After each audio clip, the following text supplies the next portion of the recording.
एक बुजुर्ग आदमी अपने बहू बेटे के यहाँ शहर रहने गया। उम्र के इस पड़ाव पर वह अत्यंत कमजोर हो चुका था। उसके हाथ कांपते थे और दिखाई भी कम देता था। वो एक छोटे से घर में रहते थे। पूरा परिवार और उसका 4 वर्षीय पोता एक साथ डिनर टेबल पर खाना खाते थे। लेकिन वृद्ध होने के कारण उसे खाने में बड़ी दिक्कत होती थी। कभी मटर के दाने उसकी चम्मच से निकलकर फर्श पे बिखर जाते, तो कभी हाथ से दूध छलक कर मेज के नीचे गिर जाता। बहू बेटे 1-2 दिन से ये सब सहन करते रहे थे, पर अब उन्हें अपने पिता के इस काम से चिढ़ होने लगी। हमें इनका कुछ करना पड़ेगा, लड़के ने कहा। बहू ने भी हाँ में हाँ मिलाई और बोली, आखिर कब तक हम इनकी वजह से अपने खाने का मजा किरकिरा करते रहेंगे और हम इस तरह चीज़ों का नुकसान होते हुए नहीं देख सकते। अगले दिन जब खाने का वक्त हुआ तो बेटे ने एक पुरानी मेज को कमरे के कोने में लगा दिया। अब बूढ़े पिता को वहीं अकेले बैठकर अपना भोजन करना था। यहाँ तक कि उनके खाने के बर्तन की जगह एक लकड़ी का कटोरा दे दिया गया था, ताकि अब और बर्तन न टूट फूट सके। बाकी लोग पहले की तरह ही आराम से बैठकर खाना खाते, और जब भी कभी उस बुजुर्ग की तरफ देखते तो उनकी आंखों में आंसू दिखाई देते।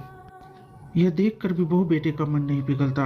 वो उनकी छोटी से छोटी गलती पर ढेरों बातें सुना देते। वहाँ बैठा बालक भी ये सब बड़े ध्यान से देखता रहता और अपने में मस्त रहता। एक रात खाने से पहले उस छोटे बालक को उसके माता पिता ने जमीन पर बैठकर कुछ करते हुए देखा। तुम क्या कर रहे हो, पिता ने पूछा। बच्चे ने मासूमियत से उत्तर दिया, अरे मैं तो आप लोगों के लिए एक लकड़ी का कटोरा बना रहा हूँ, ताकि जब मैं बड़ा हो जाऊं तो आप लोग इसमें खा सकें। और वह पुनः अपने काम में लग गया। मुंह से एक भी शब्द नहीं निकला और आंखों से आंसू बहने लगे।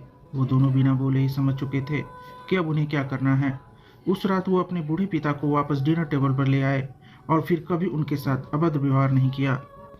दोस्तों, हम अक्सर अपने बच्चों को नैतिक शिक्षा या मोरल वैल्यूज देने की बात करते हैं, पर हम ये भूल जाते हैं कि असली शिक्षा शब्दों में नहीं, हमारे कर्म में छुपी होती है। अगर हम बच्चों को बस ये उपदेश देते रहें कि बड़ों का आदर करो, सबका सम्मान करो और खुद इसके उलट व्यवहार करें, तो बच्चा भी ऐसा ही करना सीखता है।